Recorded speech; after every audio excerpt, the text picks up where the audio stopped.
still new into the new year. If you have goals in real estate or business, you could still get it done. It's still an early start. And that's why we're going to talk about mindset under pressure.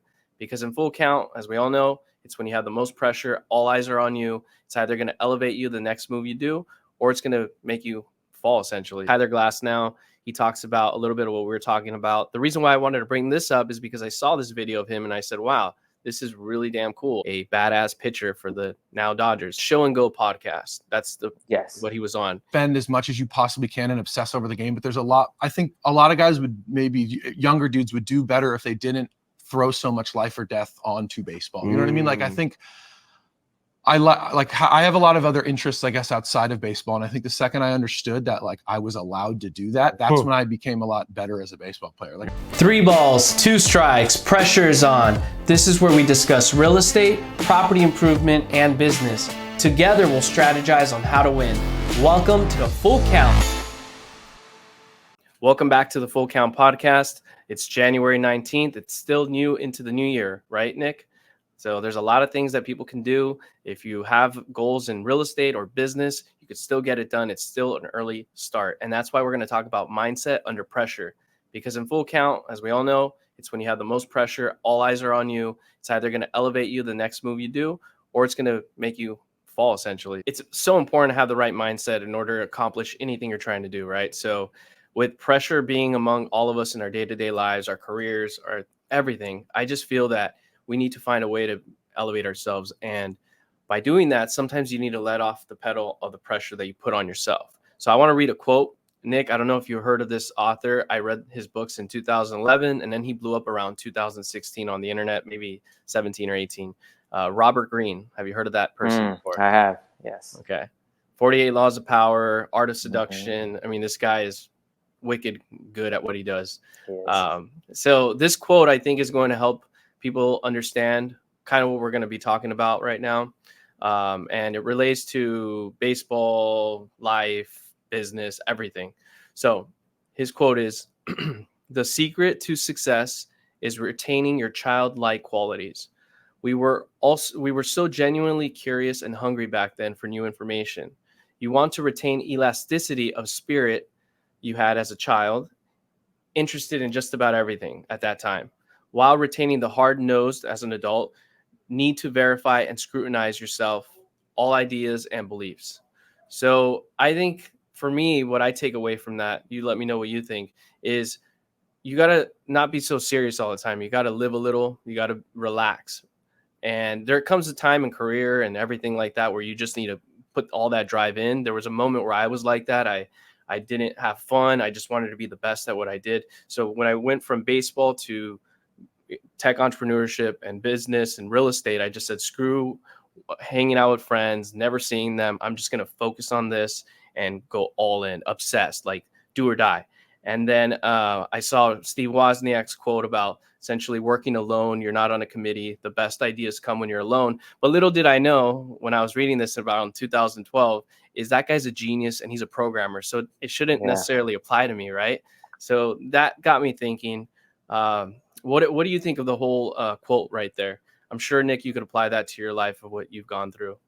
Oh, I mean, 100%. So what I get out of it is basically as we get older, we lose that sense of creativity. Right. We lose that self of, being like a curious child, right? Another thing, if people are interested in this is what's the name of the book? How to Live Like Da Vinci. How to Think Like Da Vinci. Yeah. So it's basically this guy studied, I forgot who the author is off the top of my head, but very good book. But he studied Leonardo da Vinci, and basically one of the main premises of his, similar to the 7 laws of power, right? There's like 7 principles that Da Vinci lived by, right? And one of them was creativity. So being curious. Yeah, being curious, exactly. 100%. And to be an entrepreneur, you need to tap into that sense of creativity. Right. No, totally. And with that, since we're still a baseball and real estate business channel. It's kind of a blend, as we all saw. If you guys saw the last episode, it was with Sway. He covers baseball highlights. This way, Nick, myself, and Chris can cover more of the current events and real estate content, and then he can focus more on the baseball content. But we'll still throw in baseball, right, Nick? We still got it in here. Like right now, I'm about to share my screen so we could see Tyler Glasnow. He talks about a little bit of what we were talking about. The reason why I wanted to bring this up is because I saw this video of him and I said, wow, this is really damn cool. And that was with, I'm trying to think of or let me see what the podcast was. It was called Show and Go Podcast. That's what he was on. He's with the former MLB player as well. Actually, not as well. The other guy's a former MLB player. Tyler Glasnow is obviously a badass pitcher for the now Dodgers. So let me share my screen in just a moment. Okay, so just to tie it back to mindset, in order to have the right mindset to accomplish everything you want for the rest of 2024 and beyond, I saw a video of Tyler. I think this is kind of why we have this topic going on right now. So I'll have you listen to him real quick. Spend as much as you possibly can and obsess over the game. But there's a lot, I think a lot of guys would, maybe younger dudes would do better if they didn't throw so much life or death onto baseball. You know what I mean? Like, I think I have a lot of other interests, I guess, outside of baseball. And I think the second I understood that, like, I was allowed to do that, that's when I became a lot better as a baseball player. Like I think in AAA and like the minor leagues, I was very much like, I can't do anything. I can't have any fun. How I like, was. People are going out to bars and I can't do that. I have to sit home and I have to cook on my food. Like I was such a spaz about all that, that it like added all this extra pressure. And then finally I got to the big leagues and it was just like so bad for a year that I was like, I gotta switch this up. And I got sent down.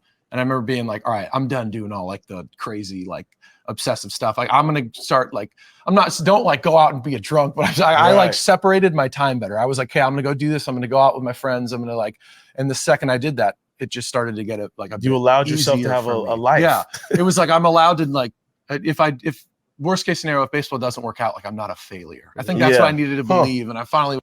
So with that, I mean, that's pretty genius of what he said there. You got to have hobbies, you got to relax. And I just feel that when you essentially are able to do that and you make a mistake at work or whatever it is that you're focused on, you can be like kind of mellow about it. Cause when it's only tunnel vision, that's your only world. That's when things like fall apart. Yeah. It makes you more resilient. Right. It's like, you can't be running the wheel without ever oiling it unless it's going to eventually hit one little pebble, one little bump, and then boom, give out. Good analogy, man. Yeah. And that's why, like, for me, like, I've always wanted to surf, but I always deprived myself from surfing because I always told myself, you're not big enough yet. You still don't have time. Like, you don't deserve to surf and have fun. And I was like, wait a minute, I should have fun. And look at me now. Like, I feel like I'm doing better now. I'm getting like my hobbies back, getting that childlike ability to, enjoy life to some degree. But at the same time, I think this advice is good for people watching, but there's also a percent of people that may not want to take this advice. Maybe they're too mellow and they just don't want to really, focus on something. So luckily I have Tyler here on this podcast with, let's see what this guy's name is. Cause he was a MLB player for Miami, Xavier Scruggs. So on Xavier Scruggs podcast, Show and Go, this is another good one that I want to just show you, another less than a minute, where he kind of covers like maybe you want to also be tunnel vision when you have to. Yeah. But before you play that, I can't get over how huge he is. I don't think I've really ever seen him in videos like full body. Yeah. He's fucking huge. He's huge. He's 6'8". He's 6'8", baby dude. chair. The Xavier here is not short either. I think he's 6'2", 6'3". I don't remember. But he's a tall guy, and I don't know if you've ever watched Tyler pitch. It's pretty awesome. Maybe I'll show you some highlights after this minute real quick. Okay. Yeah, that'll be fun to see his highlights because he's now going to be at the Dodgers, so that'll be even better. I get to see him now when he plays. So check this out real quick. Another minute, or actually it's about 40 seconds. So for all of you watching that may need a focus, this is for you. Anymore is like I gotta have to switch this up. And I think too, you just got to know yourself. Like there's other people who might need to lean the other way. Like if you're generally like a person who like someone needs to get on you to work hard, you kind of have to go that way. And then if you're someone like, I think a lot of baseball players are very like OCD, obsessed, perfectionist, crazy. Right. And I think I was always like that. Like it was for me in the minor leagues, it was always like, you need to maybe not do so much. Like you don't need to lift every day. You don't need to do this. Like you need to find like what you need. do it and then try to figure out the rest of your day. But I think it's knowing yourself to where, like, if I'm already too over obsessed about this stuff, I need to kind of lean the other way. And then I have teammates that maybe I wouldn't tell that to. I'd say, like, maybe you should not go out as much. Like maybe or like or not go out, but like like maybe you should put more of an emphasis on like your career and then like maybe do that stuff a little less. Like it's just so I mean, like, I still got a lot of work to do. There's still some things like I want to get back to playing the guitar. I used to play the guitar, but I still deprive myself a little bit saying I don't have enough time. I got the podcast, got real estate. We got our entrepreneurial stuff that we're doing, Nick, and I want to invest more. So I need to like limit it a little bit. But I also throw this in your court too. I feel like this might be good for you, not having to push yourself so much working out, being 100% lean. Yeah. Well, I mean, haven't been able to do much of that over the past couple of months. So, I know, but maybe it worked out. You got injured. Yeah, for those listening in or watching. So I had a number of injuries, and it's just been a cascading number of things that have happened. It's been a series of unfortunate events, is what I like to say. And I'm actually, unfortunately, hurt my knee yesterday again, so I'm back on using a crutch. So it's grand old time, but well, I guess I guess I can't bag on you today at all because you're technically injured, right? So you can't. I gotta handicaps. Handicap. The handicaps. Yeah, I gotta go softer on you. So let me treat him as equal. Let me show you these highlights of Tyler real quick, because after all, we do baseball. Going to the mound for them is going to be Tyler Glasnow. So he was with the Rays. Look how tall he is, though. Right top of the zone. And a cut to miss right up there, 98. So he comes back after missing on the first two pitches and chalks up the strikeout. Yeah, and that was a great here. And guess what? Tyler Glasnow did not miss. Yeah, see there, like I've seen him play in games. Because you're from Tampa. Not from Tampa. Or you're not from there, my but brothers, you live in Tampa. My brother's in Tampa. Oh. But I was visiting. Okay. But I've seen him, play on TV. But you really can't tell, because it has like that far away shot. But I've never seen him sitting down in an interview like that. Right. That's the first thing that came to mind. I was like, is he sitting in a baby chair? Or what? No, the chair's just too damn small for him. It's funny. Oh my goodness. But I mean, there's a pitcher who is 5'8", 5'7", 5'8", and that is obviously like not common in baseball. You got to be at least like 6'1" or higher for the most part when you're a pitcher. So I find that pretty fascinating that other dude is like a foot shorter than Tyler. Marcus Stroman, he's now at the Yankees. But all right, let's get back into the business. Let me stop sharing this here. But as you can see, great performer there. So within our next topic, let's talk about the real estate market. Before we go there, though, the stock market, S&P 500, was at an all-time high in like the last 2 years. Did you look at that, Nick, by chance? I did. Yeah, which was crazy. I mean, to be honest, if you look at the trend, you'll see the dip. What was it? The past, over the last year, right? It was high last year at this time, and then it dipped, and now it's back up. Well, pretty much to where it was at this time last year. And a lot of people were saying, I mean, 2023 was not great, but it wasn't as horrible as people expected. So people that were too afraid to throw their money in there, I mean, they missed out on some gains, especially right now if you weren't invested in the beginning of January. Right. So let me actually, this just went black. Hold on. Shutting us down. He's shutting you down, Andrew. This is what happens when you work after hours. Yeah. All right, back to business. The stock market did really well, at least this Friday, January 19th. A lot of it was the positive movement on the upswing on the technology stocks. So that was good. Anything else you want to mention, Nick, before I jump into the real estate? No, I mean, we can talk about this once we get to the real estate, but we're going into the real estate right now. Yeah, I mean, so we could even talk about it now. There was an article actually that the Wall Street Journal posted that the economy, including the stock market, was trending very well. It's actually, if you look at all the markers and metrics for 2019, it pretty much matches what it is now, which is good, except for the housing market. Yeah. in terms like the housing market's still extremely difficult to get in, right? Right, exactly. Yeah. So if we want to go into some of those details, let me so the sales were down in December. The expectation is that in 2024 things are going to get better. There's going to be more movement, more sales, because the mortgage rates hopefully will be continue to improve, if not at least stay the same. In October of 2023, rates hit 8%, so like everything really slowed down. And then we were in the 7% range when we got a little luckier into the new year. And around December, we hit 6.5%. That's kind of where we're at right now. Although it did go up a little bit today, it's still under 7%, which is phenomenal. And I'll give you an example. If you bought a single family home, just PITI, I'm sorry, just not PITI. If you bought a single family home, just the mortgage payment itself, and don't think about like property taxes or anything like that.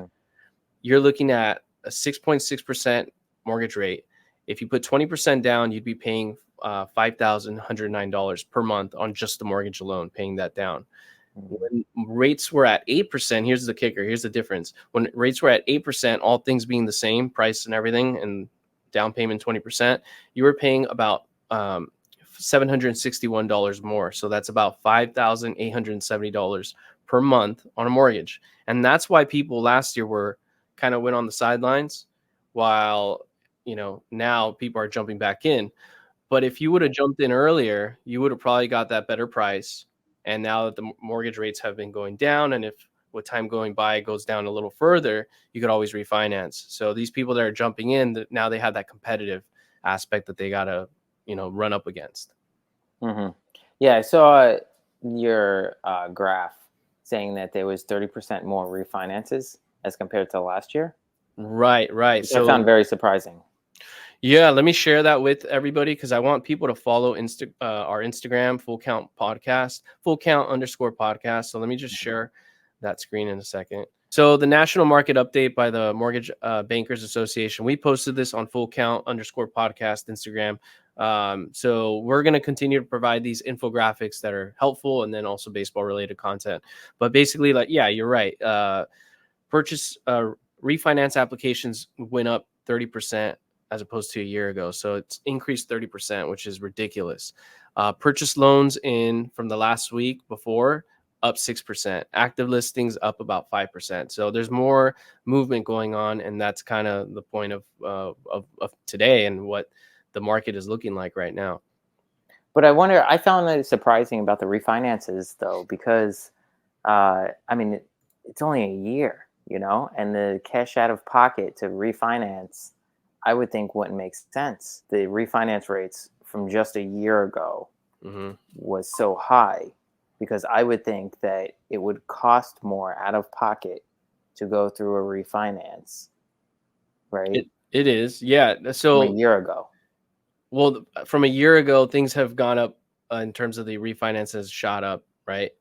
And that's because about Q3 of 2023 to Q4, all that time frame, for the most part, rates were already went above the 6% range, and now we're around the 6.5% or a little higher.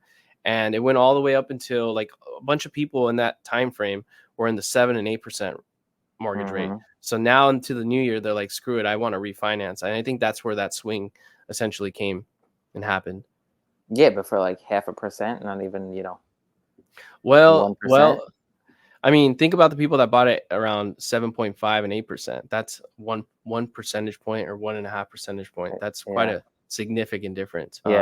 Especially considering the people that bought where they were like pinching pennies and they could barely afford it. And then if they have a relationship with their lender, they might be able to give them a discount of some sort on the refi. On the closing. You never know. It's all relationship building. The network is everything. If you treat your lender right and they treat you right, I mean, the circle goes round and things like that. Yeah, no, that's very true. I mean, Jared and I were looking at that for our property, and I have to actually follow up with him about it, because I think it might make sense. But I mean, we closed last February, so it hasn't been a year yet. I can't really give you advice on that in terms of, because that's like mortgage rates. But in my opinion, I don't know where your rate was. Did you mention that? If you didn't, it's okay. I don't got to share that. I don't recall exactly. I think it was around the 7.5%. Okay. Yeah. But you had an investment loan. I had an investment loan. So that's a little different. Rates are generally higher. Right. I would probably wait if I were you, though. I would Yeah. probably wait and see how much it's going to cost to refi, but also I would wait and see where the market's going to go, because it likely is projected mortgage rates are going to improve just a little bit. I don't think it's going to improve by a heck of a lot, but we can go back in time and see, and into the future on this podcast, see if we were right. But I think it's going to improve. I would wait just a little bit, maybe. With that said, it's CPI has slightly gone down, which is good news. December CPI, core CPI was 3.9%. The month before, in November, it was 4%. So there's been some improvement, and core CPI is more popular for the Fed to look at because it takes out like energy cost and food and all that. So that's what they're looking at.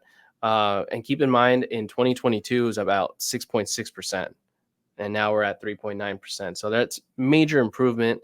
And with that says that the Fed doesn't need a hike anymore. As we mentioned last month, they are discussing about maybe cutting rates. But here's the thing. There's always this is what gets really annoying, Nick. The Fed is always talking, right? So last month they said we're going to probably cut rates. Just a couple days ago in their Fed minutes meetings, now they're saying they're probably going to wait a while because they don't see that inflation has been beat just yet. So they're not going to be cutting just yet as projected. So it's like a bunch of information that can get very difficult to understand, per se. Yeah. So, I mean, a couple things on that. So I think, to be honest, I think they do that on purpose, because they'll say, oh, we're going to do this. And then they see how people react, how the economy reacts. And they're like, all right, well, we're going to announce, this and give it 2 months and we'll see what happens. And then we'll make our decision. And that's when they change their decision based on what they see happen. Right. Right. But that way they don't actually have to cut the rate or increase the rate. Like they don't have to directly hurt the market or help the market. It's just talk. Narrative psychological experiment.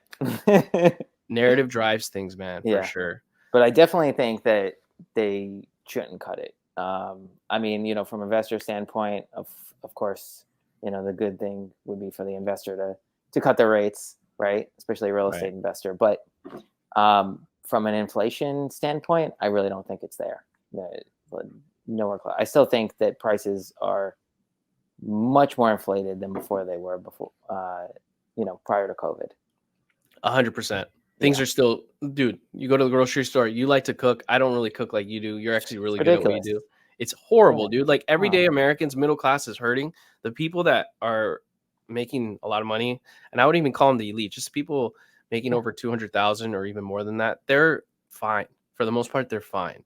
But people making less than that are not fine. And when you're on the news, they're not really talking about it as much. And I think a lot of that is political. But it's definitely not. Inflation is still not necessarily down, like you said, the way it should be. No, that's for sure. Every time I fucking go to the grocery store, it's like $100 a pop at least. You know what I mean? And it's like I only bought a couple things, especially if you're going. It depends on like what grocery store you're going into and how you're shopping, if you're shopping deals or not. But I mean, if you go to like, not to name drop or anything, but Sprouts, Whole Foods, even if you are shopping the sales, I mean, you're getting the better quality stuff, but it's also still very expensive. Right. And I mean, the Fed was wrong for saying that there was no inflation problem in 2021. And then they had to hike the rates up 11 times, dude. So that's ridiculous. Right. And you're right about the whole grocery thing. I think Melissa and I like to like have our own like spreadsheet on our budget and whatnot. And our groceries, I've had to raise our groceries about 4 or 5 months ago, actually about 5 or 6 months ago. Whatever we were spending, I increased it by like $125 just to be able to get what we were getting before, in a way. Right. So and it's just the two of you, and you guys, like you said, you don't really cook a lot. I don't. I mean, I try and do, a little bit of pasta, chicken, and that's about it. Yeah, right. Exactly. She does everything else. And then we order food too sometimes. So. Right. Exactly. Yeah, it's just crazy. So hopefully it starts to go down. I mean, the one thing I did notice was that gas prices were decreasing, at least, in Florida visiting, I noticed that, they've been basically hovering a little below, a little above the $3 mark. So, Right. which is a plus. I mean, they're not like, closer to $5 a gallon like they were before. But I think a lot of that, the gas prices decreasing as of late, it happens every time there's an election. Whoever's in Yes. office is going to find a way Subsidize. adjust the prices to make people feel like, oh, this president's doing a great job. But in reality, it's a bunch of, Right. you know what I think. And for every president in that case. But exactly. That's why it's important you take care of your own money, your own sphere of people, and focus on that. And sometimes it's not worth thinking about everything else. Yeah, and to be honest with you, I've actually feel a lot better now with work, besides acting like bringing that childlike, hobbies and relaxing a little bit more. But I stopped focusing so much on politics and economics because, as you know, Nick, I'm all about it. I love it. But I've swayed away from that and gone into the whole baseball, and that's made me feel better. Yeah, it should, because it should stresses you out. You start watching the news and following politics and the economy every 5 seconds. You drive yourself crazy. There's enough things in this world to drive yourself crazy. You don't need Right. And I still think it's super important to read the news and all that, or watch it if you need to. But I like reading the Wall Street Journal. But now I read less of it and not as much of it, and just focus on other things, essentially. All right. Let's go ahead. Yeah, no, I was just going to say, to bring it back to real estate, right? We were talking about these markers, the CPI and the state of the economy, right? But as everybody knows, the housing market is still inflated. The prices are still high. Right. Anybody that's looking at housing prices. So, what advice can you give them, considering you've now invested in property? Your skin is in the game, like they call it. You've grown a lot since we started Full Count at the very beginning in terms of like you being invested. So that's good. What kind of advice can you give people with that? If they're looking to get into real estate and make money from it? Yeah, or at least take the first step and actually do something rather than just waiting. Yeah, look at all the different options and avenues in real estate investing. Like, don't just think that you have to buy property and rent it out and pay the full 20% down. There's multiple avenues where you don't have to do that, and you can have little money down, right? Or you can do it under a business name. Some of them being, for most people, the number one thing that you could do to start in real estate is wholesaling, right? And that's pretty easy, no capital up front and nothing like that. There's more connections. Yeah, exactly. But that's more, it's more network and connections, right? And just putting in the time. And then there's, other options where you could look into investing in lower price real estate, right? Where you could rent it out in certain areas. You could find, there's a number of areas in different states that have lower priced housing still, right? Where you could buy something under 100K, 3-bed, 1-bath, and rent it out. And where do you find that? And still profit. There's places, Detroit? Most of them, no. Detroit, maybe, but you don't want that kind of area. Yeah, you want something in a less crime area. But places in Ohio, Arkansas, Mississippi, Alabama, right?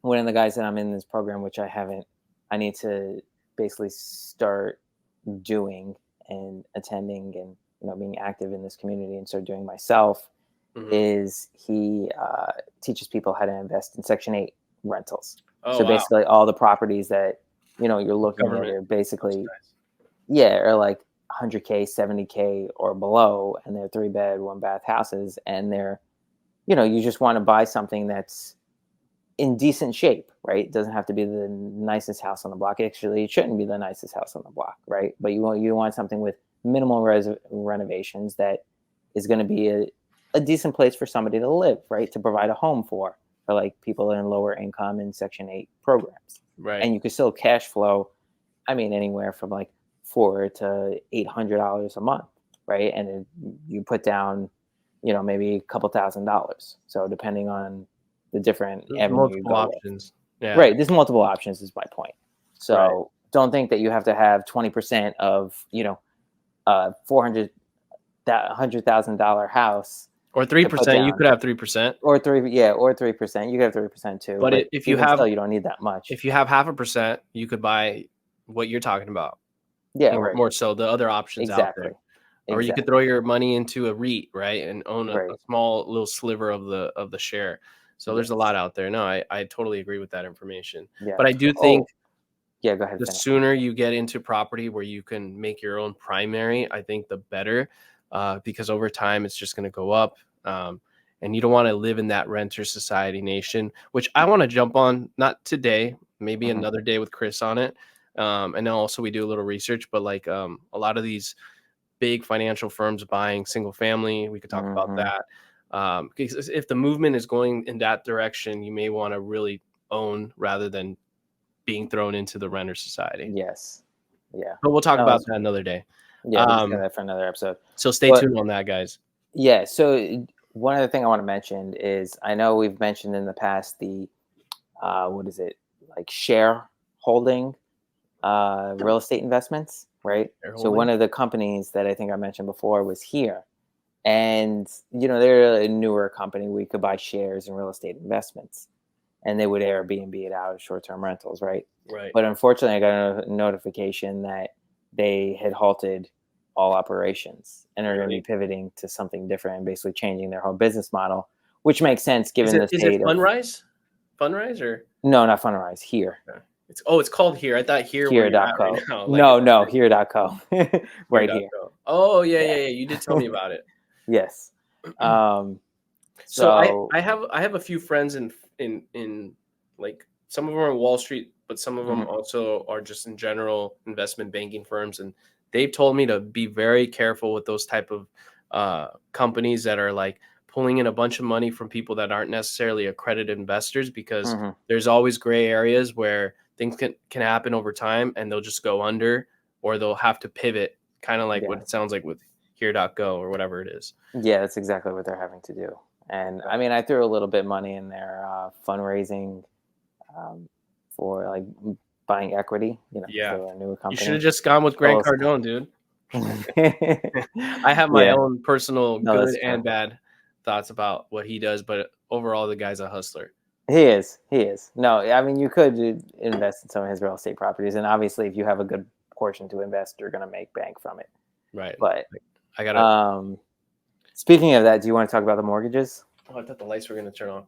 Yeah. No, not mortgages. I want to talk about the baseball now. I want to talk about Major League Baseball players' real estate properties. So I want to go. Do you want to finish first regarding how many mortgages are still under 5% and over 5%? Oh yeah, did you cover that? Do you have that? No. Yeah. Oh, so you covered it? No, not yet. No. Okay, so you're gonna cover it right now. You have that information. Yeah. Okay. I have it. Take it away, dude. Take the reins away. Okay. So we just wanted to, give you guys a little tidbit on the mortgage situation and how many mortgages are still out there with less or sub 5% versus over 5%. So if you're looking at sub 5%, it's just about 80% of mortgage owners nationwide. 80%, holy crap, have sub 5% mortgages still. Yep. And then if you're looking at that bracket, if you're a little lucky bastard, if you're smart bastard, took action, dude. Yeah. But if you're looking at sub 6%, then it goes up to about 85%, and then obviously over 6%, so in the 7-8% range is going to be just about 3 to 5% of mortgage owners. Wait, pause real quick. So, because you're saying sub X amount, I just want to make sure everyone understands that's listening or watching. Sub 5%, so below 5%, at 5% or below is 80% of all national mortgages. 6% and below is 85%. Yes. And then 7 to 8% is about, what did you say? The remainder. So it's just about like 3 to 5% of people or mortgages are 7-8%. Okay, the math doesn't totally add up there, but yeah, that makes sense. I mean, if you're looking at sub, below 7%, then it's like 90%. Okay, got it. Yeah, and above that is the additional like 10%. So that, dude, 10% of the nation. I mean, that's why, as you were asking me earlier, why those refinance applications jumped. so significantly, 30%. Yeah, I mean, that's kind of adds to it that. does. That makes sense. Well, that's good. I'm glad you covered that. So, damn, that's a lot of people. Yeah. Under 5%. Yeah. And that's why it's called the golden handcuffs, because people don't want to sell because they have such a great mortgage. But the people that end up selling is because they need to downsize or upsize or whatever. They might need to move for work, or they need to move because like in the MLB, they're changing because of their jobs. Like a lot of these baseball players that you're going to talk about in a second, Blake Snell, and then Mookie Betts, or Blake Snell moved and Mookie Betts is still in LA. So why don't we jump into that? Yeah, well, one last thing I want to mention is we'll put all these resources in the show notes, but there is a transfer with the rate hikes, right? Mortgage rate hikes. There's been a transfer of over $1 trillion from banks to homeowners. So I know a lot of people see owning a home as a liability, which in some cases it is if it's not so is renting income, right? So is renting in their own right. Right, but it's also an asset, right? Especially in the way it's been over the past couple of years because of those rate differences, the amount of housing inflation, that transfer of wealth or creation of wealth, we should say, right? For sure. No, that's good. So you're saying 1 trillion went from the banks to now the homeowners. Yep, because of the increase in rates and home prices. Okay, so essentially homeowners got equity. Is that what it is? Yes. Okay. Yep. And I think that was over the past 2-3 years. Okay, that makes sense. Good. So it's not all doom and gloom like Grant Cardone and Patrick Bet-David says. Patrick Bet-David has not talked as negative about real estate anymore, so that's cool. And that's why we have this channel, so we can give our input on more of the positive, but also cover the negative when we need to. So with that said, you want to take it away, or you want me to take it away in terms of the Mookie Betts? I'll cover Mookie Betts. You cover Blake Snell. All right. Sounds good. What do you want to do? Make a decision, dude. Come on. Oh, you kick it off. You cover that. Blake Snell. Right. What do you mean, Blake Snell? I didn't look into Blake Snell. Sorry. You didn't look into Blake Snell? No. I thought you said Chris Sale. Oh, I'm sorry. That's my bad. See? My bad. Chris Sale, not Blake Snell. Blake Snell, he's a Padre that nobody knows where he's going yet. I don't know why that was in my head. Yes, Chris Sale is who we're covering. Who's going from Boston to Atlanta, right? Right. All right, I'll cover Mookie Betts still. Let me share my screen. So Mookie Betts has had this property on the market for almost a whole year now, maybe a little more. Encino property. I mean, this is a marvelous, beautiful property. Bought in 2018, I think, for $7 million. He's had it on the market initially at 9.995, and now it's asking for 8.495, so almost $9 million. But I mean, this is a ridiculous pad, dude. So that kitchen, that kitchen. That's where you could do all your stuff, dude. Yeah. I mean, look at the massive amount of square footage and the parties, the theater, high ceilings. I mean, he's not super tall, but you want high ceilings. Other like Tyler Glasnow, 6'8". That guy needs some massive. He needs some huge ceilings. So here you got the main house, and then you got the guest house. So detached, you got a pool, and then you got a gym too that I'll show in a second. So he's selling this. Look at that basketball court. Nice. He's got his gym there. It is insane. On the narrower side, from the front view, it just looks like it's garage. Right. Those two huge garages. All right. So now going into the, I want to talk about his purchase, his real estate purchase. And the reason why he's selling this amazing property is because he's buying a piece of land, or a teardown, as you may want to call it. And he's going to develop something immaculate, like magnificent, dude. It's $15 million he bought it for in December of 2023. So a month ago.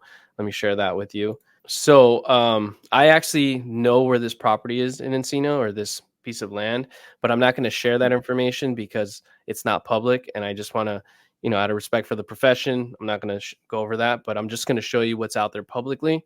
And I will say it's somewhat nearby where he's living in Encino. $15 million, though, is what he bought. So this is just for the land? Yeah. Well, there's a house on it, Oh, but he's going to tear it down. As you can see here, it's 9,300 square feet. The land is worth, I guess, the 15 million because he's going to build something huge on it. Whether it be 9,300 square feet or probably a little bit bigger, to be honest with you. That's under construction, and it's on it's. I almost gave it away, but it's in a good area of Encino, but it's near where he was, and that's also a good area. But what I find a little bit crazy is it's pretty far away from the Dodger Stadium. Oh, it's all right. Chauffeured there anyway. Yeah, that's true. Let me show you. I mean, he's got a commute, dude. Look at that. It's like right now, this hour, it's 6:25 Friday, and it would be, if he wanted to go to the Dodger Stadium now, it would be about a 46-minute drive.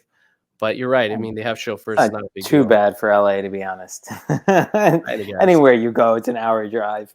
But the block, it's an hour.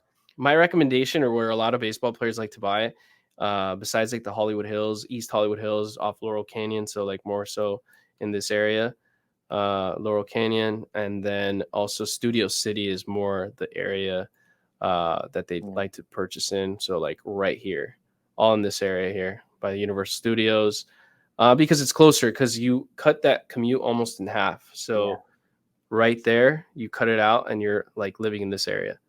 But, you know, I mean, this guy has a reason for why he's buying that. So, yeah. So why don't you go ahead and cover Chris Sale and go from there? Yeah. So Chris Sale is currently was now a Red Sox player, right? Based in Boston.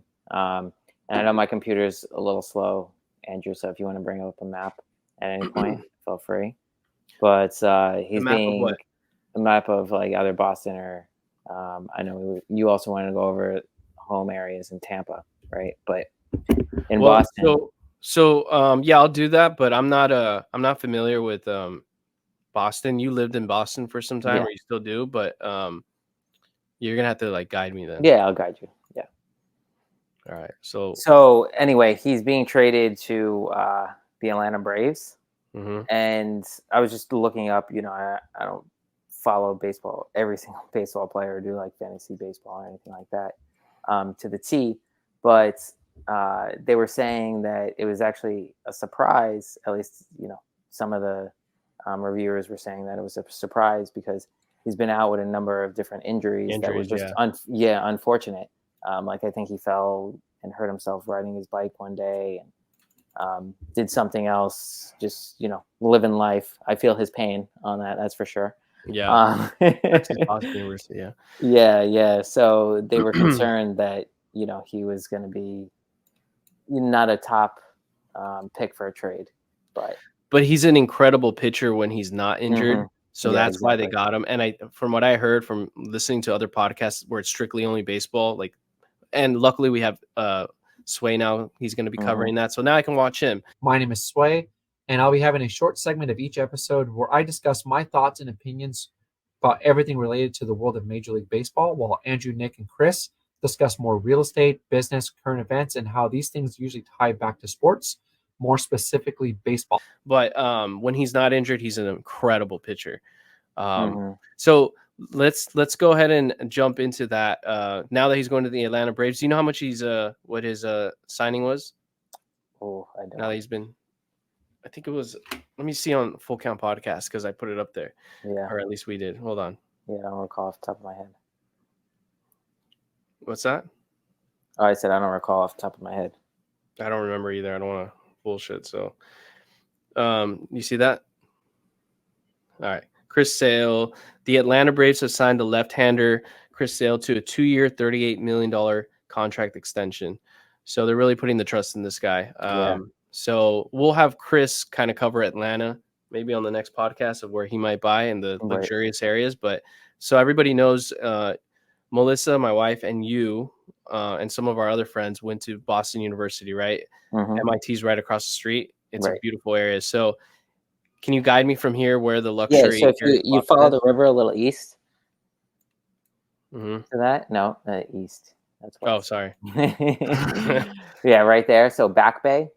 Where's Back Bay? Where the biggest part of the river is, south of that. Okay. Down. Yeah. So right below the biggest part of the river. There's a lot of really nice brownstones right all along there, which, I mean, I know a lot of wealthier people, even some celebrities, have brownstone apartments that are pretty much huge square footage that range is it anywhere. right?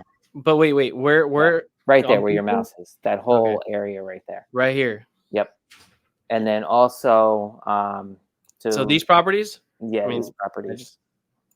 So like townhomes. These are nice. Well, they're brownstones. Brownstones, yeah, these are beautiful. Like the original brownstones. I was in DC and came across something very similar to this, and it was beautiful. Mm-hmm. And I mean, a lot of them, have been broken up and or rented out, but then a lot of them some of them are multiple floors, some of them are just one huge floor. So they range anywhere from $1 million to $3 million, and then if you're looking for something really big, well, that's for like something smaller, right? So maybe like a 2-bedroom, if that.